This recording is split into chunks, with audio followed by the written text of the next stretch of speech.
Bonjour, soyez les bienvenus, chers hommes de Dieu, dans notre deuxième séance avec notre cours sur le pouvoir, l'influence et l'autorité d'un leader, ou encore l'autorité d'un roi.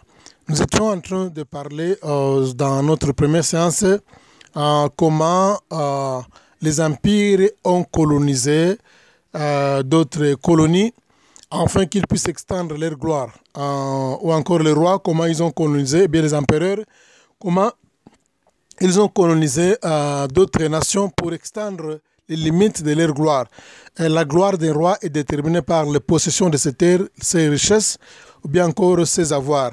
Alors, nous étions en train de parler sur l'Empire romain, qui avait une autre façon de coloniser.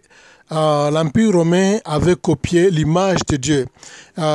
Si vous allez observer tous les quatre empires qui ont existé dans notre planète, commençant par l'Empire babylonien, l'Empire Mède-Perse et l'Empire grec, nous avons bien remarqué que ces empires-là, quand ils voulaient coloniser ou bien quand ils voulaient faire l'extension des possessions de leurs terres pour extendre leur gloire, qu'est-ce qu'ils faisaient? Ils déportaient les gens et leurs biens.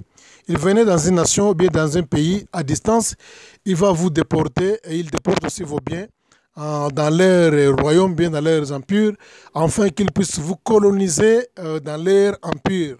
Tandis que l'Empire romain est venu avec une autre méthode, avec une nouvelle méthode de la colonisation, et l'Empire romain a changé l'image de la colonisation. L'Empire romain n'a pas imité ce que l'Empire babylonien, l'Empire Mède-Perse et l'Empire grec faisaient. Ils ont venu avec une autre image. L'Empire romain, ils ont venu avec une image de coloniser les gens à distance. C'est-à-dire quoi? Ils envoient les gouverneurs, ils envoient aussi leur armée qui arrivent sur place dans un pays ou bien dans une nation lointaine. Dès qu'ils arrivent là-bas, maintenant, ils maîtrisent cette nation-là. Ils commencent à vous coloniser. La colonisation, c'est quoi? La colonisation, c'est-à-dire ils vont vous imposer leur culture. Quand on parle de l'imposition de leur culture, c'est-à-dire ils vont vous apprendre leur culture, c'est-à-dire quoi? Ils viennent avec leur habillement. Vous devez vous habiller comme eux, vous devez utiliser leur monnaie. Donc tout ce qui vous appartient, ils vont canceller ça, ils vont, comment dirais-je, ils vont déconsidérer ça, ils vont annuler ça. Maintenant, ils viennent avec une nouvelle culture et ils vont vous imposer leur culture. Ils viennent avec leur culture, la culture renferme l'habillement, monnaie, façon de manger, leurs lois, leur constitution, leur armée, leur gouverneur et voire même leur langue. C'est pourquoi, et vous allez voir, dans notre pays, le Congo, nous avons été colonisés par le Belge. Alors, s'il faut suivre à la lettre les archives historiques des vidéos qui parlent sur la colonisation, vous allez vous rendre compte que l'habillement de notre premier président, qui était Kasavubu, était le même habillement avec le roi Baudouin. Donc lui, il était président, mais il n'avait rien de semblable avec la royauté. Mais le roi Baudouin voulait que lui puisse s'habiller comme lui. Un président puisse s'habiller comme lui. Donc c'était ça la colonisation. Ils viennent avec vos habillements. Nos ancêtres ne s'habillaient pas de la même manière avec les Belges.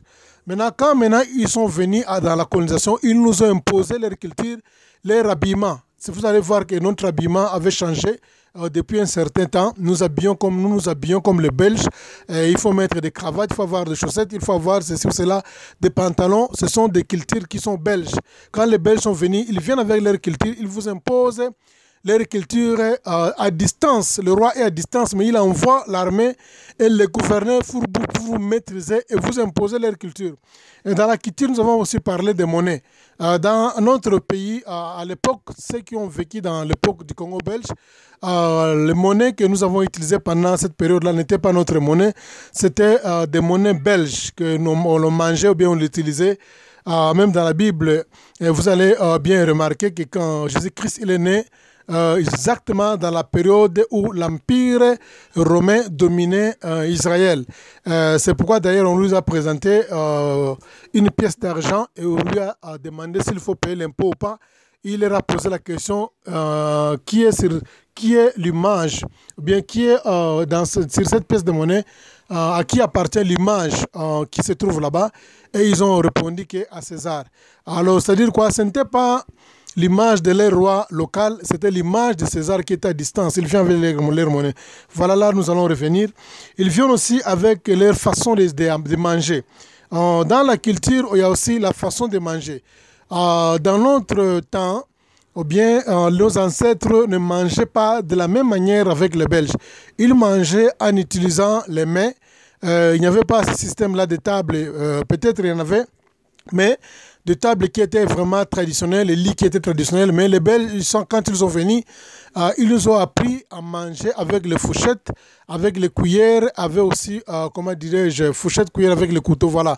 Si vous remarquez bien le film, je sais comment Mobutu du Congo, vous allez voir tout ce que je parle là-bas.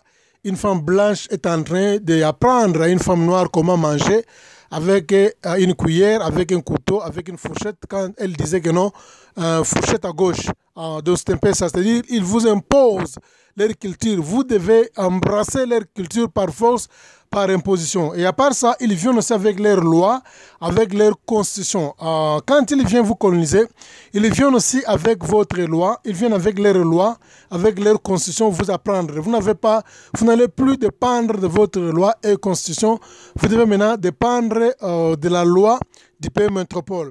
Et à part ça, ils viennent aussi avec leur armée.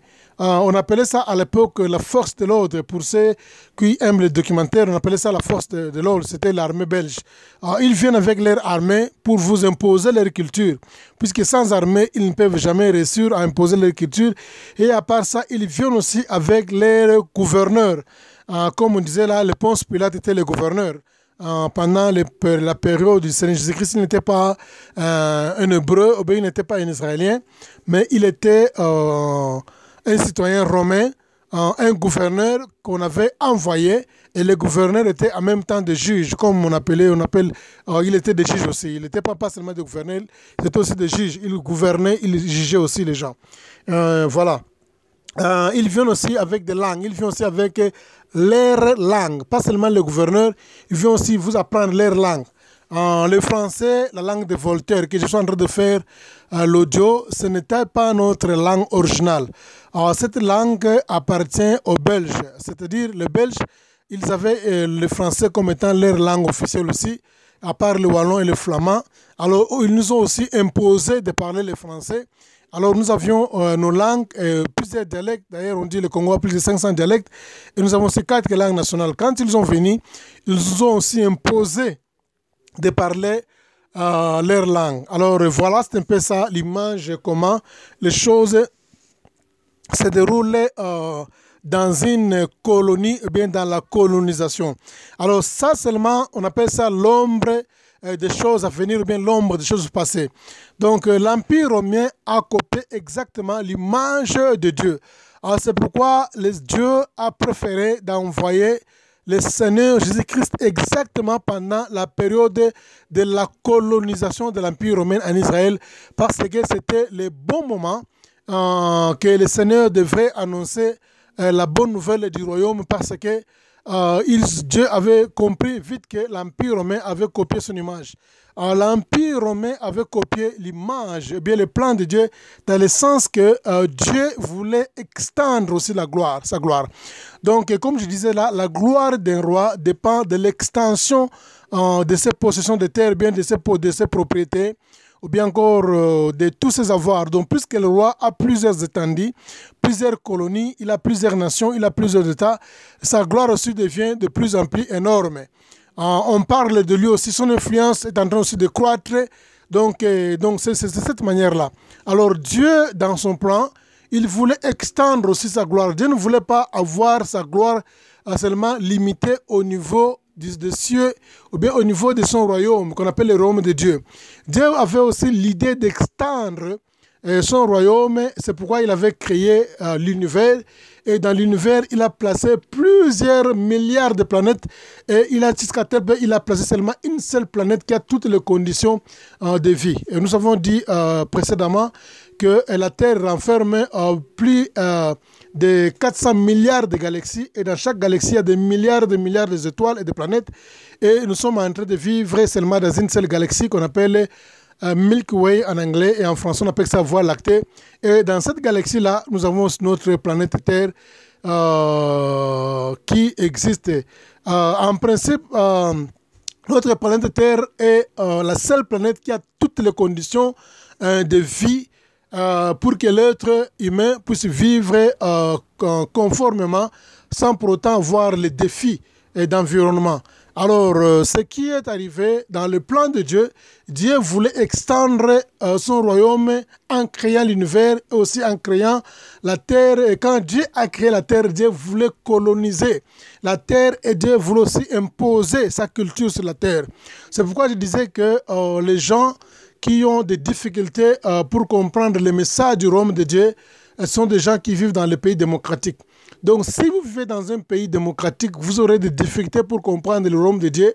Vous aurez des difficultés pour diriger une église. L'église de Dieu, c'est l'extension du royaume de Dieu. Donc, si par exemple, vous ne maîtrisez pas comment le système fonctionne dans un royaume, vous aurez des difficultés toujours à gérer l'église de Dieu.